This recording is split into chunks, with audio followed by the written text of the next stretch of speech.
பொக்கிஷமாக ஒலித்து ஒளிர்ந்து கொண்டிருக்கிறது அபூர்வ ராகங்கள் திரைப்படம். ஆம், மனதின் பசுமையான நினைவுகளுக்கு உயிரோட்டம் கொடுக்க ஒரு சில படங்களால் மட்டுமே முடியும். நம்முடைய மனசு சில நேரங்களில் தாவி குதிக்கும், சில நேரங்களில் தவறி விழும், சில நேரங்களில் இலவம்பஞ்சின் எடையுடன் வான வீதியில் பவனி வரும், சில நேரங்களில் நம்முடைய மனசு மூகாரி பாடும். ஆனால் நம்முடைய கடந்த கால நினைவுகளை, கல்லூரி கால நினைவுகளாக இருந்தாலும் சரி, பள்ளிக்கூட நினைவுகளாக இருந்தாலும் சரி, அல்லது பழைய திரைப்படங்களை பார்க்கும் போதும் சரி, நம்முடைய மனது அனைத்து கவலைகளையும் சோகங்களையும் விட்டுவிட்டு பின்னோக்கி பறக்கும். அபூர்வ ராகங்களின் நிறைவுக்கு வரக்கூடிய சூழ்நிலையில் 4 பேரும், ஏனென்றால் இந்த உறவுகள் சரியானவை என்று நம்முடைய மனதிற்கு தோன்றக்கூட இல்லை, அதே சமயம் சந்தர்ப்ப சூழ்நிலைகளால் அவர்கள் உருவாக்கப்பட்டு விட்டார்கள் என்று நம்முடைய மனதுக்கு தோன்றுகிறது. அந்த காட்சி அமைப்பு நம்முடைய மனக்கண்ணில் விரிகிறது. பிரசன்னாவும் பைரவியும் வாக்குவாதம் செய்து கொள்ளும் காட்சியாக இருந்தாலும் சரி, அல்லது ஜெயசுதா தன்னுடைய மனதில் நினைத்த எண்ணத்தை மேஜர் சுந்தரராஜனிடம் சொல்லிக் கொள்ளும் காட்சியும் சரி, மிக அற்புதமான வார்த்தைகளை கோர்த்து உணர்ச்சிகரமாக பிரசன்னாவின் வார்த்தைகளில் கொஞ்சம் தற்கால இளைஞனின் சாயல் இருக்கும், ஆனால் பாரதியின் வார்த்தைகளில் ஒரு கம்பீரம் இருக்கும். அதே போல் தடுமாறுகின்ற மனதுடன் மேஜர் சுந்தரராஜன், கொஞ்சம் தடுமாறி போய்கின்ற உணர்வுடன் அவர் பேசுகின்ற வார்த்தையாக இருந்தாலும் சரி, இல்லை புரிந்தும் புரியாமல் ஒரு மழலை மொழியில் ஜெயசுதா சொல்லுகின்ற காட்சியாக இருந்தாலும் சரி, மிகச் சிறப்பாக நம்முடைய மனதில் பதிந்திருக்கிறது அந்த காட்சிகள். நான் கச்சேரிக்கு போயிட்டு வரேன்.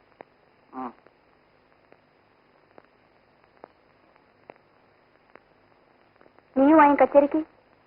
ஆனா ஆமா, எனக்கும் உற்சாகமா இருக்கும், உனக்கும் பொழுது போன மாதிரி இருக்கும். எனக்கு வேற முக்கியமான வேலை. அந்த முக்கியமான வேலை என்னன்னு எனக்கு தெரியும். ஓ, நாங்க பேசுனதெல்லாம் ஒட்டு கேட்டிருக்கீங்க. ஆமா. அப்ப போன் பண்ண வேண்டியதானே போலீஸ்க்கு? தேவையில்லை. உன்னை திருத்தவும் தெரியும், தடுத்து நிறுத்தவும் எனக்கு தெரியும். உங்களால முடியாது. இது என் கொள்கை சம்பந்தப்பட்ட விஷயம். வன்முறையும் பலாத்காரமும் தான் உங்க கொள்கையா? எங்க லட்சியங்களை அடையறதுக்கு அந்த பாதை தான் சிறந்த வழி, சீக்கிரமான வழி. உன்னை அந்த பாதையில போக நான் விட மாட்டேன். என் தனிப்பட்ட சுதந்திரத்திலையும் கொள்கையிலையும் யாரும் தலையிட முடியாது. ஆனா இந்த பைரவிக்கு மட்டும் அந்த உரிமை உண்டு பிரச்சனை. என்ன உங்களால கட்டுப்படுத்தவே முடியாது. நிச்சயமா முடியும். நான் வெளியே போக முடியாதபடி என்னை இரும்பு சங்கிலியால கட்டி போட்டு போயிடுவீங்களா?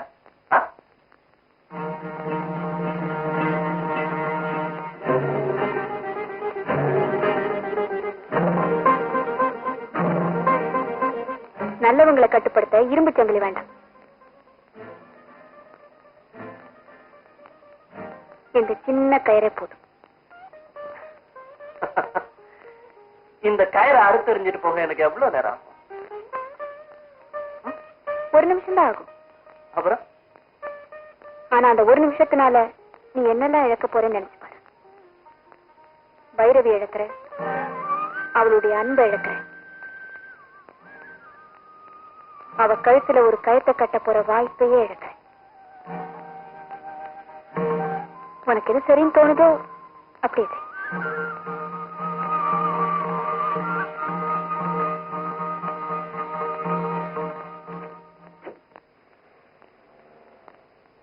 வன்முறை செயலிருந்து அவனை தடுத்து நிறுத்த வேற வழியே இல்லையா? அவசரப்பட்டு வாக்கு கொடுத்துட்டேனோ? என் வார்த்தைக்கு கட்டுப்பட்டு நடப்பானா? ஒருவேளை அப்படி நடந்துட்டான்னா என் நிலைமை என்ன? முதல்ல நல்லது நடக்கட்டும், நடக்க வேண்டியது அப்புறம் நினைச்சு பார்ப்போம்.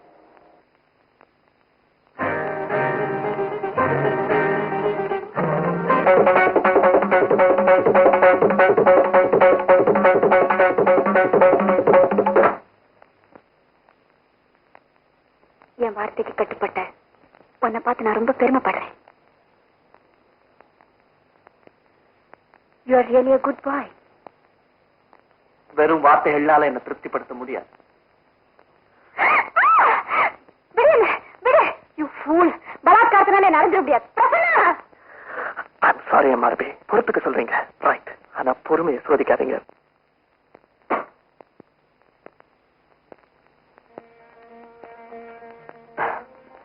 என்ன அப்படி பாக்குறீங்க? கடவுளை பத்தி மனசுல நினைக்காதவன் நெத்தியில திருநீர்னு பாக்குறீங்களா? நான் மாறிட்டவன் இல்லையா? சாரி, மாற்றப்பட்டவன். இன்னைக்கு கிருத்திகை கோவிலுக்கு போயிட்டு வந்தேன்.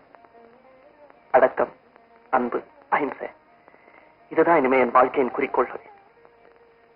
இன்னும் எத்தனையோ லட்சியங்கள், என் எதிர்காலத்தை பத்தி எத்தனையோ கனவுகள்.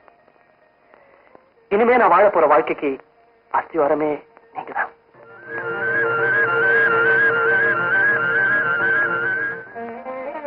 என்ன இது பொட்டி? நாம எங்க போறோம்? எவ்வளவு பணம் யாருக்கு?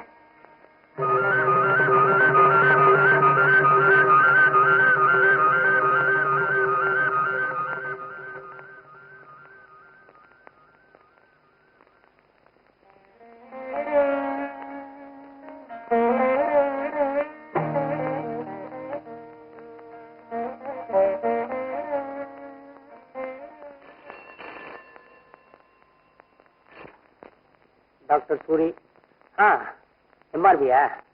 எவ்வளவு கொடுத்த? 1000 500? சாதி குச்சி கொடுத்துட்டியா? கங்க்ராச்சுலேஷன்.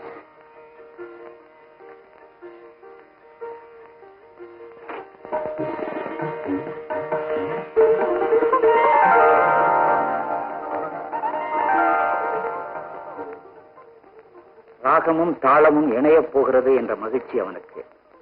மகிழ்ச்சி நிலைக்க வேண்டுமே.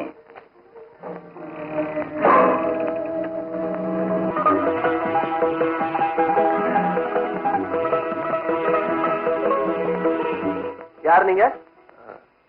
பைரவி வீடு இதானே? ஆமா, நீங்க யாரு? சொல்லுங்க சார், யார் நீங்க? அவளுடைய புருஷன்.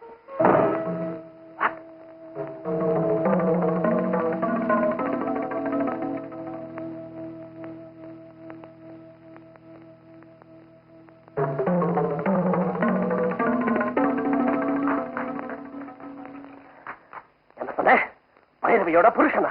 ஆமா. அவளுடைய மகளுக்கு தகப்பன். இல்ல, நீ போய் சொல்ற. என்னால நிரூபிக்க முடியாது, அவளால மறுக்க முடியாது. வா, பேசி பார்க்கலாம். பேச வேண்டியது என்னோடதான், அவங்களோட. பிரசன்னா, பிரசன்னா, என்னங்க? ஒண்ணு இல்ல, பூஜை வேலையில கரடி. யாரு? யாரோ பிச்சைக்காரன்.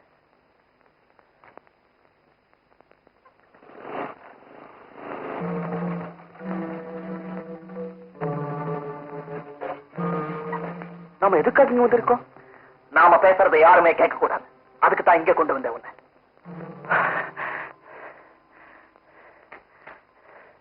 இப்ப சொல்லு, யார் நீ? பைரவி எனக்கு விருந்தானரா? ரஞ்சனி என்னால உருவானரா?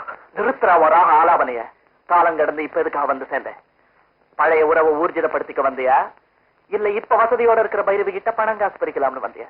ரெண்டுமே நடக்காது. சீவிடுவேன் தலைய. செஞ்ச பாவத்துக்கு மன்னிப்பு கேட்க வந்தேன். என்ன திடீர் ஞானோதயம்? கொஞ்ச நாள்ல சாக போறேன், அதனால. ஆண்டவனே நேரம் வந்து சொன்னாரா? இல்ல, டாக்டர் சொன்னார். எனக்கு பிளட் கேன்சர். நீ அவங்களை சந்திக்க நான் ஒரு நாள் அனுமதிக்க மாட்டேன். எங்க 2 பேருக்கு நடுவில் நீ யார் தம்பி? நிச்சயமா உன் தம்பி இல்ல. நீ இருக்க வேண்டிய இடத்துக்கு வர போறவன், வாழ்வு கொடுக்க போற புருஷன். சீக்கிரமே கல்யாணம் நடக்க போற. ஓ, கல்யாணத்துக்கு பைரவி சமைச்சிட்டாளா? Why not? கல்யாண பத்திரிகை காட்டணுமா? ஆதாரமா? ஆனா நீதான் அவங்கிறதுக்கு உங்ககிட்ட என்ன ஆதாரம் இருக்கு? இன்னைக்கு பைரவியோட பிறந்த நாள். பிறந்த நாள் அவகிட்டே கேட்பான், அப்ப கிடைக்கும் ஆதாரம். ஆல்ரைட். ஆனா சந்தோஷமா இருக்கிற எங்க வாழ்க்கையில நீ குறுக்கிட்ட, இதை விட அதிக விஷம் உள்ளவனா இருப்ப. பைரவி இப்போ உண்மையிலே சந்தோஷமா இருக்காளா? முட்டாள். வீட்டுக்கு வந்து உன் கண்ணாலேயே பாரு, அப்ப புரிஞ்சுக்குவேன். ஆனா சத்தியமா என்னை திரைப்படுத்திக்க மாட்டேன்.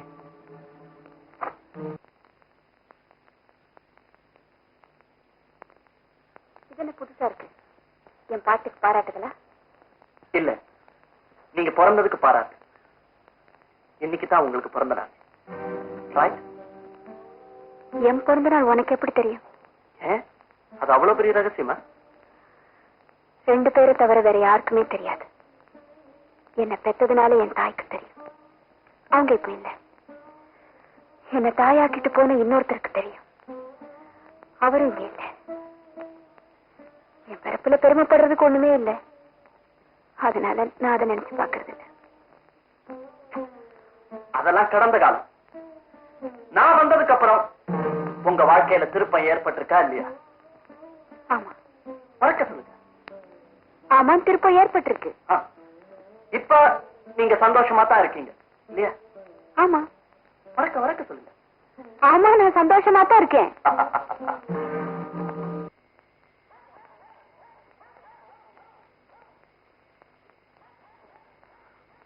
ஒண்ணுமே சொல்லாம போனா என்ன அர்த்தம்? கேட்டு பார்த்து புரிஞ்சுக்கிட்டு. உனக்கு என் பாராட்டு, உன் மனைவிக்கு என் வாழ்த்துக்கள். தேங்க்யூ. ஒரே ஒரு வேண்டுகோள், மன்னிப்பு கேட்க நான் தேடி வந்த விஷயத்த எப்போது அவகிட்ட சொல்லிட்டு. நான் செத்த ஃப்ரெண்ட் தான். நீ இப்ப எங்க தங்கியிருக்க? எங்கெல்லாம் பேரையோட சந்தோஷமா காலம் கழிச்சேனோ அங்கெல்லாம் தான் தங்கியிருக்கேன். பீச் மணல், புல்தரைகள், பார்க் பெஞ்சஸ். இனிமே அங்கெல்லாம் உன்னை நான் தங்க விட மாட்டேன். ஏன்? நீ யூ ஆர் எ ஜென்டில்மேன்.